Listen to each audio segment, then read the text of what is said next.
mbabaza timidite ni iki? Umuntu uri timide mu kinyarwanda bamwita ngo iki? Ni umuntu ufite isoni cyangwa ni umuntu ufite ubwoba cyangwa ni byombi?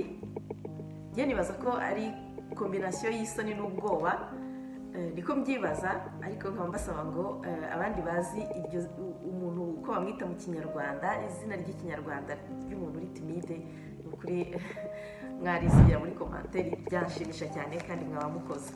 Murabyumva rero hano nje kugira ngo tuvuge ku muntu uri timide. Umuntu uri timide njyewe nibaza ko ari umuntu utigirira icyizere d'abord, hanyuma akaba ari umuntu uba ufite ubwoba ko ibintu ari buze gusaba cyangwa serivisi ari buze gusaba cyangwa icyo ashaka bari buze kumuseka, donc bigatuma anagenda buhoro buhoro aseta ibirenge atiyizeye, bigatuma n'ibyo agiye gusaba nabyo atabibona, kubera ko byanze bikunze uko witwaye ni nako ibyo utekereza, ni nako witwara. uko witwaye rero ni nako na resultat z'ibyo ugiye gukora ziri buze kuba.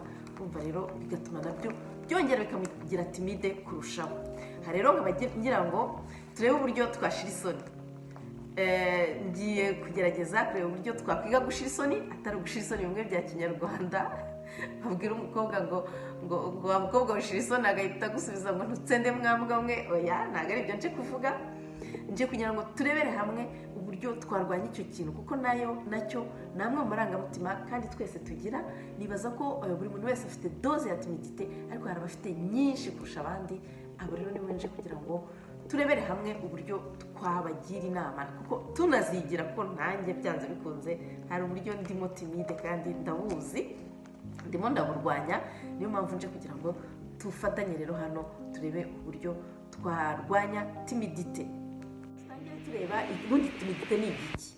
Nanjye bivuga mu kinyarwanda hejuru ko ari ukutigirira icyizere, gutinya gusaba ibyo ushaka, gutinya serivisi. Nabaha nk'urugero, nk'umusore par exemple ugeze igihe cyo gushaka, akaba hari umukobwa akunda kandi bagendana baba bari kumwe, ariko buri gihe baba bari kumwe akava mu rugo yateguye uburyo ari bumubwire ko amukunda, uburyo ashaka ko bazubakana, uburyo ashaka ko babana, ariko yamugera iruhande ya magambo akabura, imbaraga zo kubimubwira zikabura, akajya bireba ariko akabura ahantu abihera, kugeza igihe umukobwa we ubwe azibonera undi muhungu bakagirana entretien, noneho akaza akabwira wa mushuti we ati rero ati nagira ngo utumire mu bukwe, ati nabonye umusore dushaka kurushingana. Urumva ibyo bintu ukuntu biba bibabaje, bakagutwara umuntu mwabaga muri kumwe n'ibiki, kubera timidite, kubera kugira ubwoba n'isoni zo kuvuga ikintu utekereza. Ibyo bintu rero ni ibintu mbona tugomba kurwanya. Nkaba ngira ngo ntangire mbabwira timidite ni iki. Ngiye kubivuga mu gifaransa. Timidite ni manque d'audace ou de vigueur dans l'action et dans la pensée. Donc ni ibintu byose bigendamo gahoro, imitekerereze yawe uyigendamo gahoro, ibyo ushaka kuvuga ubigendamo gahoro, mbese buri gihe uhora wimura igihe uzavugira ibintu, kugeza igihe afite. Hari abantu baba bashaka ngo le moment parfait yo kuvuga ibintu. Le moment parfait n'existe pas. Vuga ibintu wowe igihe ubitekereje ubivuge, bifatwe uko bifatwa, kuko ndanabaha na citation ya Nelson Mandela nkunda cyane. Nelson Mandela yaravuze ngo soit je gagne, soit j'apprends, mais je perds jamais. Ni ukuvuga ngo ibyo ari byo byose, ibyo utekereza byose, serivisi ushaka yisabe, uyibone cyangwa uyibure, ariko nta kintu uba utakaje, kuko nuyibura uraba wize uburyo bushya bwo kuzayisaba ubutaha. Ntabwo kandi uraba ubimenye ko iyo serivisi utabasha kuyibona, aho kugira ngo uce uvuga uti ariko ufite des regrets, uvuga uti biriya bintu bisaba wenda mba narabibonye, ariko oya, saba, vuga. Niba gusubiza oya nta kibazo, ubutaha uzabumenya ubundi buryo usabamo kugira ngo ubone yego.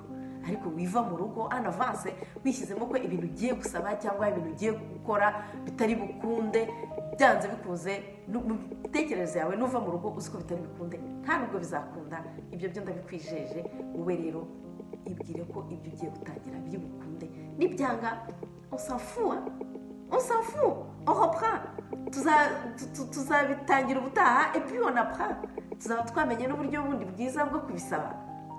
tangira rero ugira audace, ugira vigueur mu bintu ushaka, uvuga uti ndagiye ndabikora, hanyuma kandi unabikore. Ntuhagere ngo uhite ucika intege cyangwa utangire useta ibirenge uvuga ngo ngo ubuse ngo natabyemera. Ikindi timidite ni ugutinya amaso y'abantu, ni ugutinya esheki. Esheki fait partie du succès. Ndakumenyesha ko abantu bose bageze ku bintu ubabajije bakubwira inshuro baguye, ariko guhagurukana izindi mbaraga, ukahindura tactique, ukahindura uburyo ugenda ukora ibintu kubera ko ubwo wakoreshaga ntabwo ari bwo, kugeza igihe ugereye ku buryo buri bwo kandi ibintu bigakunda. Saba rero tugiye kurebera hamwe uburyo twatangira urugendo rwo kurwanya timidite, uburyo ibintu twahindura byose kugira ngo tubashe kugera ku cyo dushaka, tubashe gusaba serivisi dushaka, tubashe no kuyibona. Byanze bikunze ikintu cya mbere mbona cyangombwa tugomba guhindura no guhindura imyumvire yacu. Change our mindset, change nos croyances. Aho niho rushingiye ibyo twibwira, discours interne, uko twifata, uko wifashe, uko witwara niko n'abantu bagufata. Bihindure rero, hindura ugende uri umuntu wifitiye icyizere, uri umuntu uzi icyo ashaka, uri umuntu nakubwiye ko n'ikitanakunda nta kibazo, uba wize nta kintu utakaza na kimwe, kuko baravuga ngo ibitekerezo byacu nibyo bihinduka imyumvire yacu, imyumvire igahinduka imyitwarire yacu, imyitwarire yacu igahinduka imikorere yacu. Hindura rero ibitekerezo byawe mbere na mbere, umenye icyo ushaka, umenye n'impamvu ugishaka, ugende ubyuke kare, witegure, ugende ufite imbaraga, uri audacieux cyangwa audacieuse, uri ufite vigueur, ugende uzi icyo ushaka. Nutahindura ibyo bintu ndakumenyesha ko iyo ibitekerezo byawe ari negatifu, byanze bikunze uritwara gutyo. Niwitwara gutyo byanze bikunze nta muntu uzagira ikintu, nta serivisi uzabona, n'ibyo uzasaba ntuzabibona. Ndaguha nk'urugero, par exemple uribwira ngo tu es nul, uravuga uti ngewe numva ntacyo ndi cyo. Niba wibwira ko ntacyo uri cyo, uzanitwara nk'umuntu utagize icyo ari cyo, aho ugeze bazagufata nk'umuntu utari icyo ari cyo, comme nul, na resultat zizaza ari nul. Ibyo bintu nibyo bizakugira noneho timide kurushaho. Urumva rero bigenda bikushyira hasi cyane. Kora ikintu kikuzamura, kikuvana mu mwobo, kikuvana muri iyo sirike y'ubwoba n'isoni byose, kugira ngo ubashe kugera ku byo ushaka. Ikintu cya mbere rero, hindura imyumvire yawe, icyo ni ngombwa cyane. Cyaka ntabwo ngiye kukubwira ni ukwishyira mu mwanya w'abandi. Ikintu ushaka kuvuga, se mettre dans la place des autres, ikintu ushaka kukubwira cyangwa d'autrui, ndashaka kukubwira ngo wowe ishyire mu mwanya w'abandi. Uvuga uti ese ngewe kanaka cyangwa umuntu runaka tuvuge aje nko kusaba serivisi, cyangwa tuvuge aranshuhuje, kuko timidite ishobora no gutuma utinya no gusuhuza abantu kuko ufite ubwoba ko batari bukwikirize. Tuvuge umuntu aragushuhuje, wabyanga? Ntabwo wamusubiza. Cyangwa aje kugusaba serivisi kandi urayishoboye, wayimwima? Ishyire mu mwanya rero w'abo bantu, nawe wibwira uti nk'uko nanjye ntabyanga nabo niko batabyanga. Utangire buhoro buhoro, ibintu byose bigira etape. Tuvuge wenda wakunze umukobwa, ubwo ni urugero agiye gutangaho ku abajene mu mbabare cyane. Tuvuge wakunze umukobwa uramubona buri munsi, ariko ugatinya kumusuhuza, ugatinya kandi uramukunda bucece. Etape ya mbere, wowe nimuhura uzamuha agasurire.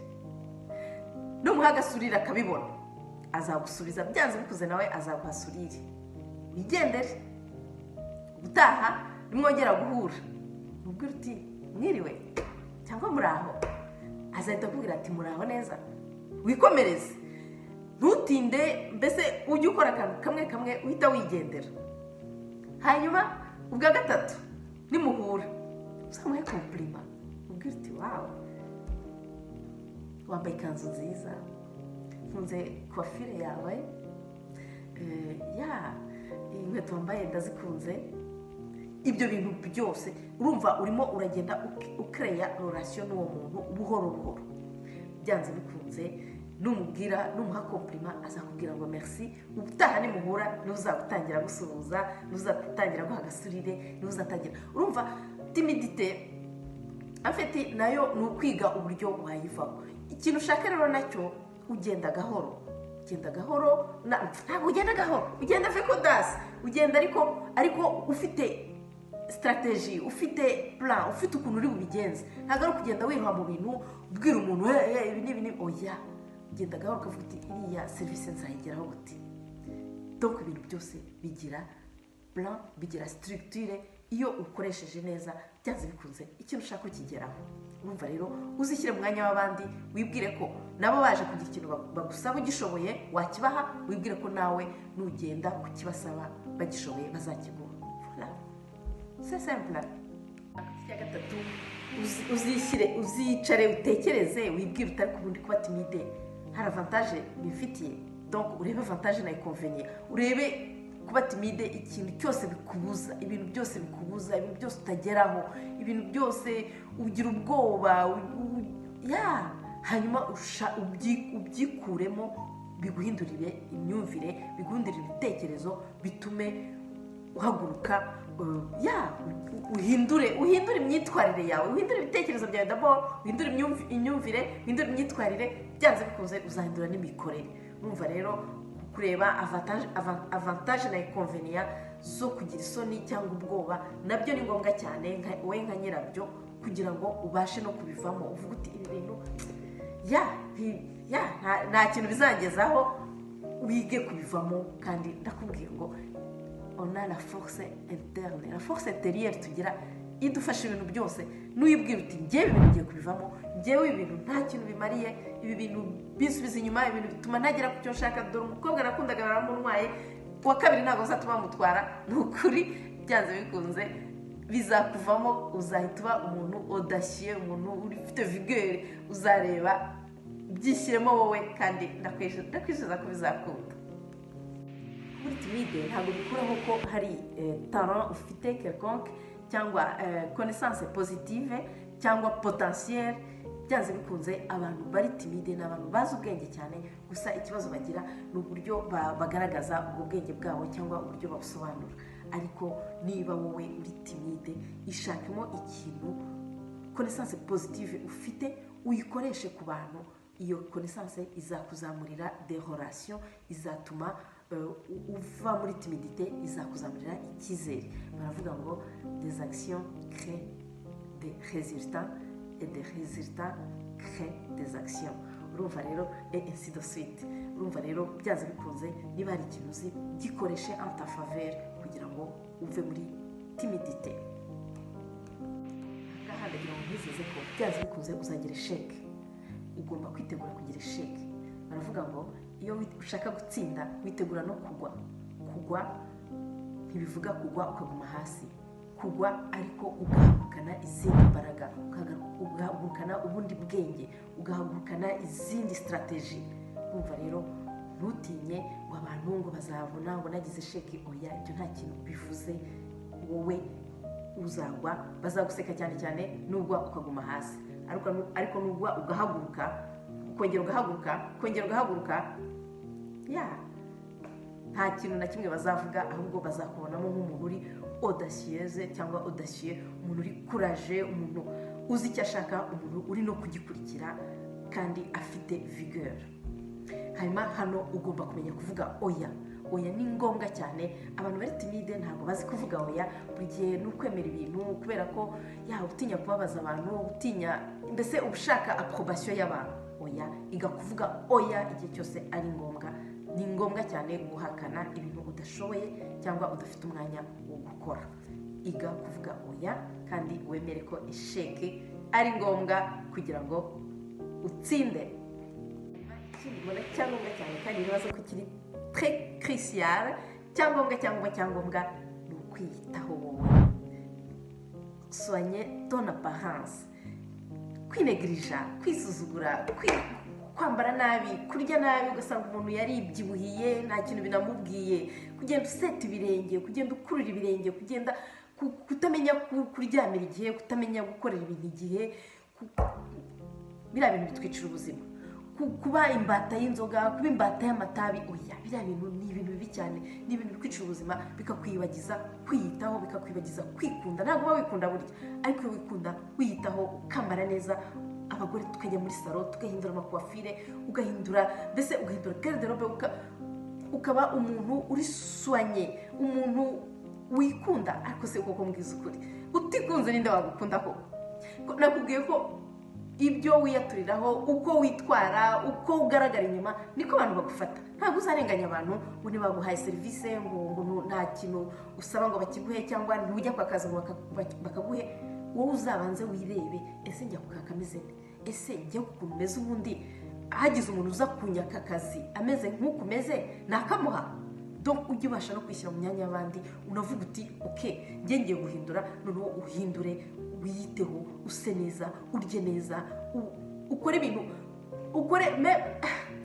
unigirire neza. Reka kwitaho no kwigirira neza, kwita ku buzima bwawe, ukarya neza, ukaryamira igihe, ukanywa amazi, ukiswanya, ukoga, ukamesa mu mutwe, ugahindura coiffure, ukambara imyenda myiza.